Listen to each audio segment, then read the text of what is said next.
Okay, so this is Dan Short, and I'm back on a live video, and hopefully this time Audrey doesn't tell me I'm screwing up again, because a minute ago she came in and told me I was on my personal page instead of my Phantomworks page. And for those of you who are following me on my Phantomworks or my personal page already, sorry for making you flip over, but what I wanted to show you is I've spent the day in the booth with Wyatt.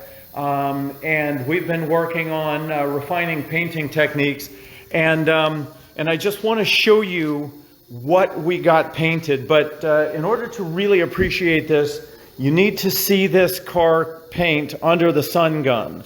So I'm going to put on the sun gun, and the look of this paint is just unbelievable. It is the closest thing to candy apple red I've ever seen in a two-stage paint. Normally, to get anything like the depth of this color, you need what's known as a tri-coat, a candy. And we have achieved it with a two-stage paint. Now, for what it's worth, the base was over $1,000 a gallon, so at $1,000 a gallon, it ought to damn near, you know, like do romantic things with you if you're following me. So for $1,000 a gallon, I gotta tell you, as far as I'm concerned, this paint has done some pretty romantic things. So what we've got here is a 427 triple carb 1969 Corvette that the color, and unfortunately this phone and this transmission isn't doing justice to this paint job. And so a couple things. My congrats go out to PPG and Bobby Rivenbark for talking me into this new Euro Clear. Obviously, it's still in the booth. You can see we haven't unmasked anything. We still got the wiper tray, the headlight bezels, the rear grills, the rear valance, and the T-tops. Everything is still in the booth. And already look at how clean the shine is on this car. I mean, it's already catching a beautiful reflection. And we're actually going to re-clear this car on Wednesday of next week, so I may just do another one then. So what we're going to do is we're going to sand this entire car with 800, and then we're going to re-clear it again. And what I think we're going to have out of it is a car that they claim it's going to look like you can dive into the car. So now that you've seen the car, which you haven't really seen it until you see it up close, I'm going to show you the guy that helped me paint it. We're going to walk around the shop and look at a few of the projects that we've got going on. So this is kind of a fun one. The oldest motorcycle we've ever built. This is the last piece we need to a 29 JD.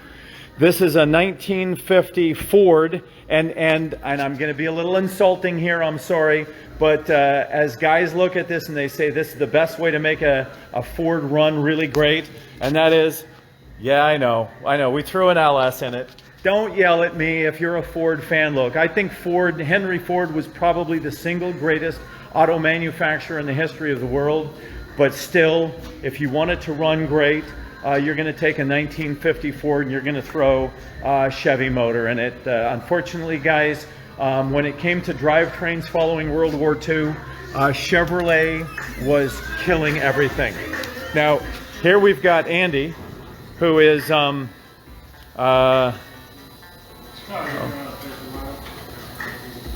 this is Andy, and he's working on, actually you're working on a much newer car than we typically work on. What are you doing today? I'm working on a 76 C3 Corvette. A 76. Now, do we do 1976 cars? No, we don't. So why are we doing this one? Because it had metal on it and you like me so much. Okay, we're going to pretend that might be true. Actually, there's a lot more to the story, and I'm not going to go through the story, but this belongs to a dock, I believe from Tennessee. It is a 76. It has an LS3 in it, and the only reason I chose to do this late a car is we could legally do this car. We're not violating any federal laws by throwing an LS3 in it. We're actually improving the fuel efficiency. We've gone from carburation to fuel injection. So it's a really cool project. Now, Andy, this is Andy still. Whose car did this belong to? Now, it's under the cover, so we're not going to show you too much of it. But who did this car belong to? Don Yanko. Don Yanko. Now, who is Don Yanko? He was to Chevy what I say Carroll Shelby was to Ford. Absolutely. So is he kind of a hero for Chevrolet? For sure. And did he build some of the coolest damn vehicles in the world? Oh yeah. So quite an accomplished racer, which was very cool. And this, under this cover, is his very, very first race car. So it could easily be said that the vehicle under the cover is what really got Don Yanko on the map. So he raced in 1959. He took a 1957 Corvette and put a newer fuel injection system on it. In other words, he didn't use the 57 fuel injection systems, which was the first year for Chevrolet doing any fuel injection on anything. He put a 1959 fuel system on it, made it run a whole lot better, and did quite well in the racing circuit. And I understand that Don Yanko went on to do things like even running like the Grand Prix and maybe even Le Mans. I'm not sure about that. So quite an interesting background. But we've got his car here, and look, not to disparage Don Yanko, because my hat goes off to the man. I'm honored to be working on his car, but I'll tell you some of the things he did on that car. Well, let's just put it this way. If he did that at Phantom Works, I'd have fired his ass on the day he started here. All right, so we got Big Chris here. What are you working on?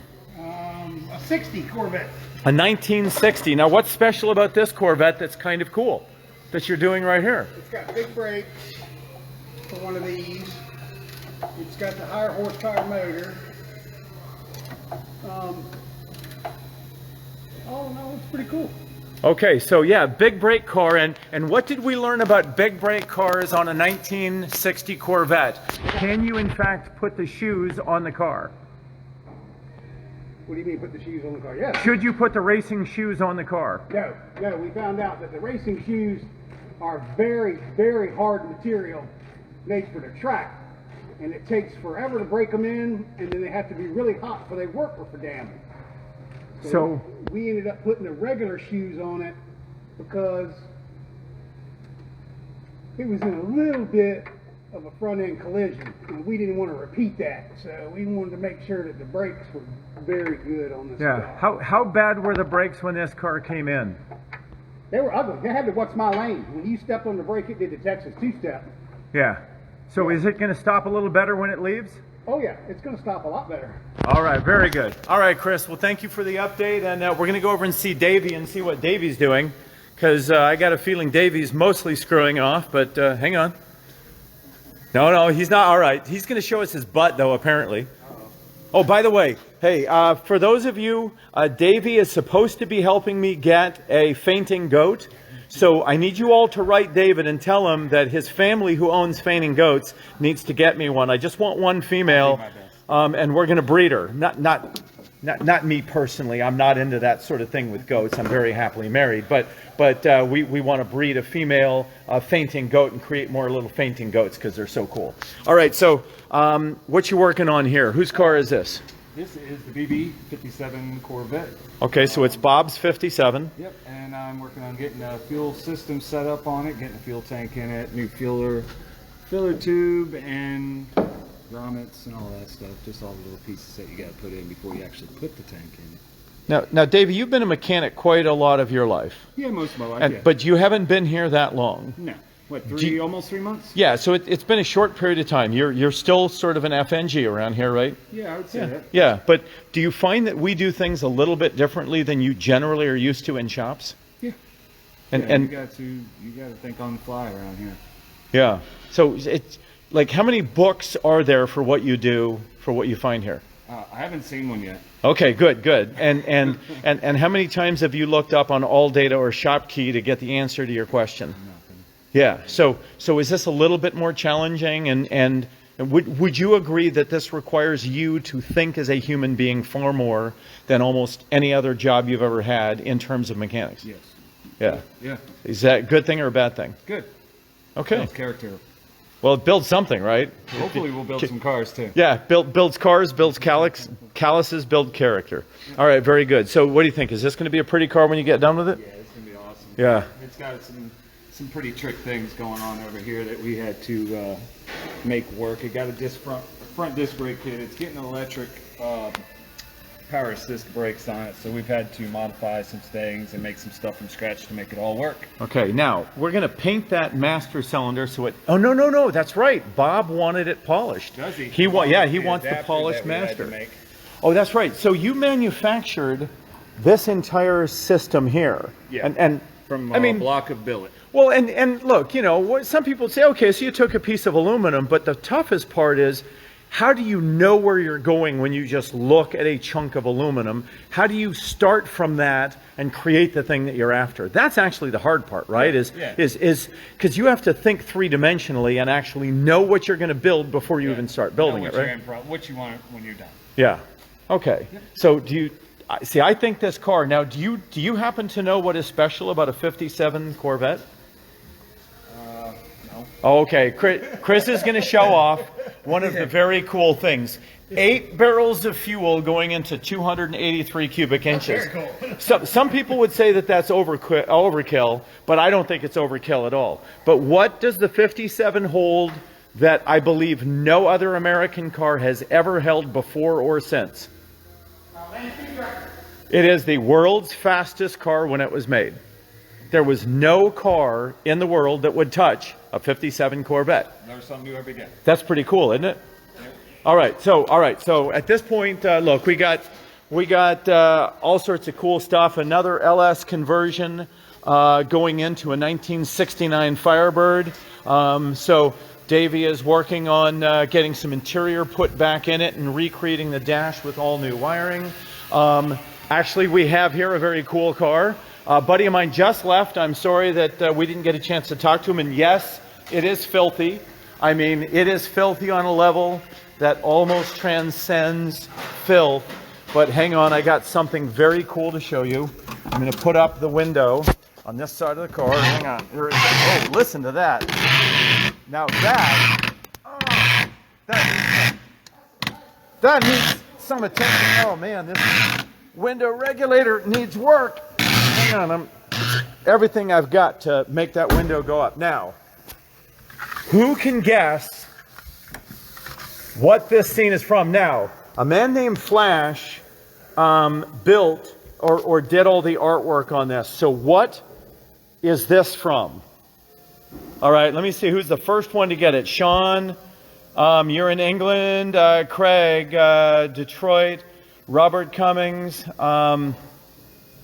All right, guys, who is going to guess what this is? Because this is a very famous piece of artwork that is now permanently crafted into the window of my very first car. Thank you, Rich Kingsley got it right.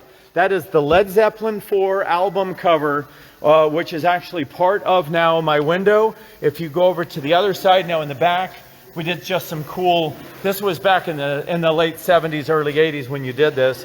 And on this side, we've just got some cool semi-naked chick, which, yep, exactly, Lord of the Rings. So we've got a combination of Lord of the Rings and Led Zeppelin 4. And yes, it's a little bit dirty right now, and we'll clean it up, but guys, I actually did one for me. This is my first car, and since we pulled my 350 out to build my wife's car, I'm going with an LS, and yeah, don't tell her that the LS is probably a little better than the 350. She's got a nice Camaro, I've got a nice Camaro, everyone's happy. Now, this is a car that I'm building for a buddy of mine. So for anybody out there, Johnny, this is your car. It's a Cobra, and this is an extended version of it, because John's about 6'2", 6'3", and this Cobra has a door we've added about 3 inches of space into, so at about 6'2", he fits quite nicely. Over there, a super original 1974 Gold Duster, 1955 wagon. Now, let me go up to the front, and we're going to show you a couple cars that we're working on. And of course, we have Corvettes. So here we're seeing the twin turbo split window, 1966 Corvette. Of course, the jewel of the shop right here, a 1963 fuel-injected, factory air-conditioned Corvette. I think there's only 2 or 3 of them that exist in the entire world. They were special orders by GM executives, and this one's better than anything that GM ever built. So it'll be a while till we finish it, but when we finish it, it'll be amazing. Now, I'm not allowed to show you pictures of this next vehicle. Yeah, I can't because the owner says he doesn't want to see it yet. So let me show you what Don's doing. So right now we got Don putting together a full leather interior in a 1971 Challenger. Now let me ask Don if he knows what is special about this 71 Challenger. So let me just ask you, what kind of vinyl is this, Don? The original? No, what kind of vinyl is that you're working with? Oh, it's leather. Okay, so It's are you real even high. making the backs of the seats in leather? Everything. All right, let me tell you, nobody puts leather on the back of the seat, but what the hell? We just buy another cowhide at Phantom Works, and we use leather on the backs of seats and on the front of seats. All right, so do you know what is special about the 71 Challenger you're working on? Not really. You don't. I didn't think you did. You know what's special? Let me tell you what's special about it. Hang on, I'm going to run. Okay, so that's Don Smith. He's actually on vacation coming down here from, he lives in the Chicago area. Let me see if my ladder's up here. Oh, damn it, somebody took my ladder. That's going into a 71 Challenger 426 Hemi dual quad car that is just an absolutely over-the-top piece of engineering. I'm not sure if I'm going to get some kickback from some Mopar enthusiasts, but I would say that the 1971 Challenger 426 4-speed car, and by the way, Dodge created a 426 overdrive 4-speed before anybody else thought of it. They actually had a 4th gear that had about a 0.67 final drive ratio, so you got overdrive with 4 speeds. I would say that might be the finest car that Dodge ever made. Now, some will disagree with me. Screw you, I don't give a shit. I'm just telling you that a 426 dual quad, 4-speed overdrive, Dana 60 Challenger with an all-leather interior, you're going to have a hard time beating that car. All right, so this is a car that we are just finishing up, and of course, you guys know I love. Fuelies, and yes, it's dirty, so hang on, I don't want to hear any crap about it, but it's dirty. But this is an all-original Sebring silver 1963 Fuelie, and we cheated. We put a red leather interior in it rather than having the red vinyl, because the red leather was not available in 63, but we don't care. We talked to Al of Alnock Corvettes, and they built us a beautiful red leather interior, and that car is just going to be, let me explain something. A 1963 Sebring silver red interior, fuel-injected Corvette. And it doesn't get much better. Now, I'm not sure it gets any better than that. All right, now, we're going to just stop and talk to Wyatt here real quick. Now, Wyatt. What's going on, boss man? Okay, so you're, ooh, that's looking pretty nice. Let me just show you the reflection in this 1950 3100. Now, you don't like these trucks, do you? Oh, I've only had, one. Did you like it? I mean, my dad still has it. It's a 55. Okay, they're gorgeous, aren't they? Yeah, they're I mean, fantastic.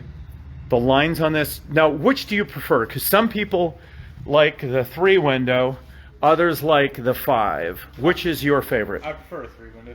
Oh, you like a 3-window? Yeah. What the hell is wrong with it? There's a lot wrong with me. Yeah, okay. So I was just telling the folks that, you and I painted that 69 Corvette together today. Did you show them that? Yeah, I did. What do you think? Do you love that car? Well, I'm just waiting until the end of the day so that way I can go and take some better pictures of it. Okay, now, how many cars have you painted in your life? Be honest. Like overall paint jobs, probably 25, 30. Okay. Panel jobs, anywhere between 100, 200, and Okay. bumpers and fenders, about 1,000. Okay. So if I had to ask you, what is the finest work you've ever done? What do you think it would be? The hands down that right there. Yeah, that was pretty cool, wasn't it? Yeah. I mean, let me ask you. 2 days of painting, Yeah. That's right. How many times have you spent 2 days in the booth on a car? Ever? On a single car, never. Yeah. But do you now agree that the 2 days in the booth was time well spent? Oh, absolutely. Did your nipples get just a little bit hard doing that car? They're always hard, Dan. You know. Okay. So I'm just telling you that, look, we went into this paint job expecting good results, but what we got was beyond good. It was breathtaking. So I don't know who's more excited, Wyatt or me, but what do you think? Who's more excited, you or I, about that paint job? I am. You are? You already got to drive it. Now I get to take it down the street, freshly painted. Yeah, that's what he thinks. All right, so hang on. Cool 65 Mustang fastbacks, of course. You can never have enough split window Corvettes in your shop. That is just not possible. The reason for the yellow tape is we're actually still working on dialing in all the trim. Here, a very cool vehicle, a 1954 Mercury Monterey wagon that is just about ready to go home. You can see a piece of weather stripping there. That's the old weather stripping. We're ripping that out because we've actually found weather stripping for it. And it is coming out of the car, and we're doing our final touches on this car. This thing's been in a family since I think it was brand new. And at this point, I mean, you should have seen the train wreck that car came into the shop as. So I think the family's pretty excited. Now, for this one, this is one of my favorite cars in the whole shop. Of course, it is a 63 Corvette, which you all know me. I've got just a little bit of a problem with 63 Corvettes. But the reason is that this was the turd. And actually, Tom will be getting his car back here in just, a couple of weeks. And it is finally done, and it is breathtaking. Now, let me see. We've got Alan over here, and where's Josh? I don't know. Oh, Josh went and he's screwing off somewhere. So, Alan, what are you working on here? I'm trying to get the wiring harness. Okay, and were you bitching like a? Were you? Come on, be honest. Were you bitching earlier? A little. Yeah, and why were you bitching? It's just trying to figure out where everything goes. It's just it wasn't labeled properly when it was taken apart, so I had to. I don't care who labels it. Whoever puts it back together says it's never labeled properly. That's just what everyone does. I don't care if he pulled it off and labeled it. He would still say at this point it wasn't labeled properly. Okay, so it wasn't labeled properly, but are you going to get this car? Oh, yeah. Is it going to be running soon? Yes. Okay, because this is a pretty cool car. You realize that this car, this Amphicar, which they say isn't worth a crap as a boat and is even worse as a car, but it's a hell of a lot of fun, right? Yeah. You ever driven an Amphicar? No, never. I've You- never seen one. Yeah, have you ever been in an Amphicar in the water? No. Oh, let me tell you, it is both terrifying and amusing at the same time. Now, where's Josh? Because he's supposed to be working on the convertible top for this. I don't know when he gets here too. Yeah, Josh is out screwing off somewhere else. Hang on, wait a second. What? Josh doesn't want to be on. Oh, Josh is hiding. Okay, Josh is hiding. All right, so he's camera shy today, so I will not bring him on. Oh, and I do want to point out something, and this really pissed me off. Somebody was driving my truck a couple of weeks ago and drove it backwards into the garage door right there and smashed the fender right off it. I've got no damn clue who would do that, but they're saying around here it might have been someone that looked a lot like me. Maybe I am getting too old to be driving these cars. Now, I'm going to answer one question on Facebook. Somebody was asking what these are. These are what convert a 1963 4, 5, 6, or 7 Roadster into a 1963 split window coupe. It is a design that we came up here with at Phantom Works.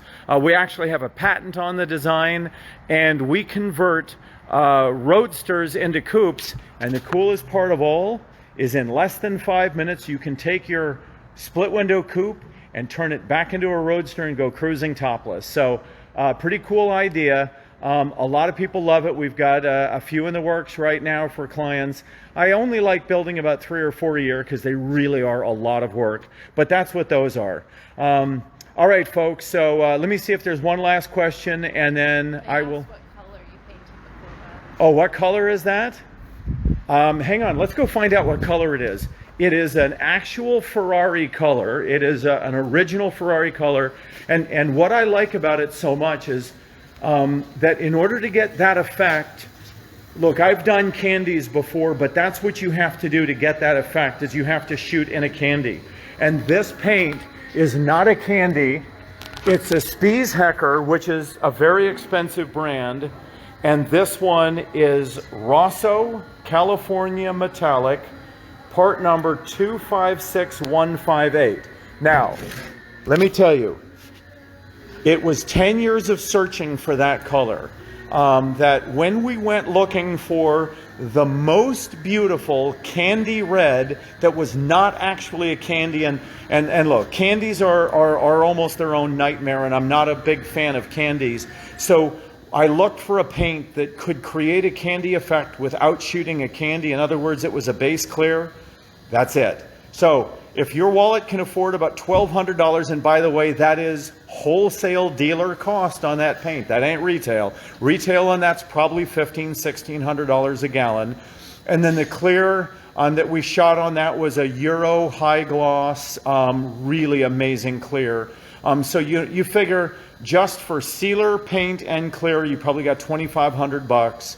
But let me tell you, if what you want is the greatest looking metallic candy red in the world without shooting a candy, that's it. It is breathtaking. And I don't know how good it looks on Facebook and the phone, but I'll guarantee you it looks a lot better in real life. And when you let sunlight hit it, well, all I can say is be careful of your excitement. You might embarrass yourself. All right, so folks, that's it. Let me see if Audrey has anything she wants to say. Hi. She wants to say goodbye. They asked about your book. And hi, Oh. Guy. All right. Sore subject for me. Everything is still on. I'm still on. But the last 3 months between COVID, we've got vendors. And look, folks, things basically since the election, things have been so bad. Parts, we can't get parts for anything. We're having to manufacture far more. So where I was going to go to a 3-day work week and a 2-day writing week to finish the final edit, I'm on a 5 to 6 day work week at Phantom Works, just trying to keep things running. And so I had to make a decision. I either had to let Phantom Works start sort of falling off the map, or I had to let the book go for a few months until I could sort of get my arms around the world as we've got it here. And so I chose to let the book go for a few months. My goal is that sometime about mid-spring I can start actually putting time in. The book is amazing. I think the book is better than Phantom Works. It's a story that, quite honestly, will bring your brain into a place that you've never ever considered bringing your brain into, and it will make you think about things that you've probably not only never thought of, but maybe didn't even want to think of. And it really is amazing, but because of its complexity, it takes a lot of editing. And right now, Phantom Works just had to take first place. The 57 Corvette is still on. Everything is still game on. Right now, I feel like I'm juggling about 7 live cats. And when I get to the point where those 7 live cats are declawed and I can spend a few minutes, I will be there. So, folks, everything is still good. We are trying to keep our head above water here at Phantom Works. Sorry I've been gone so long, but quite honestly, the political situation was such that it was tough to deal with for me. I've been sort of getting ready for what's coming next, and God only knows what's coming next, because things aren't great in this country right now. So, folks, look, Godspeed. Thank you for joining me. Yeah, there's a video out. By the way, I had nothing to do with that video, Why Phantom Works Quit. They got over 1 million hits in almost no time. It's actually a really good video. I watched it today for the first time. I've been hearing about it for weeks. I watched it for the first time, and I mean, clearly there were some things that the guy doesn't know about. But for someone who didn't work at Phantom Works, I would say he's pretty damn close to spot on with why I left the show. And so for those of you who haven't seen it, take a look at it. It's about 15 minutes and it's really well done. All right, so folks, thank you again for tuning in, and we will talk to you very soon. Hopefully I'll bring you back when we finish this Rosso Red Ferrari Metallic Corvette. and show you what it looks like in the sun, but it's, folks, it is just off the charts. Godspeed.